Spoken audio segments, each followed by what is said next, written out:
যখন দাবানলে ছারখার চারদিক, তখন আগুনের লেলিহান শিখাকে হার মানিয়ে অলৌকিকভাবে ঠায় দাঁড়িয়ে আছে পেলিসেডের মেলিবু এলাকার একটি বাড়ি।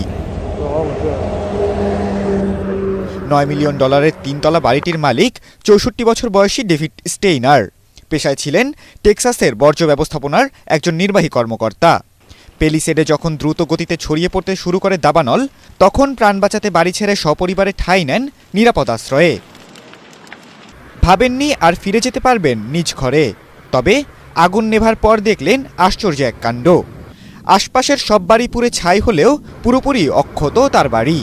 এমনকি বাড়ির দেয়ালেও নেই আগুনের কোনো চিহ্ন, যেন ধ্বংসস্তূপের ওপর দাঁড়িয়ে আছে এক বাতিঘর। বাড়ির মালিক ডেভিড স্টেইনার বলেন, মেলিবুতে দাবানল ছড়ানো শুরু করলে কোনো মতে বাড়ি ছেড়ে বেরিয়ে আসি আমরা। এরপর বাড়ির চারপাশে আগুন ছড়িয়ে পড়ার বেশ কিছু ছবি ও ভিডিও বার্তা পাই। দাবানলের ভয়াবহতা দেখে ভেবেছিলাম বাড়িটা হারাবো, কিন্তু পরিস্থিতি নিয়ন্ত্রণে এলে দেখি আশেপাশের সব পুড়ে গেলেও ঠায় দাঁড়িয়ে আছে আমাদের বাড়িটি। এটি অলৌকিক ঘটনা ছাড়া আর কি হতে পারে।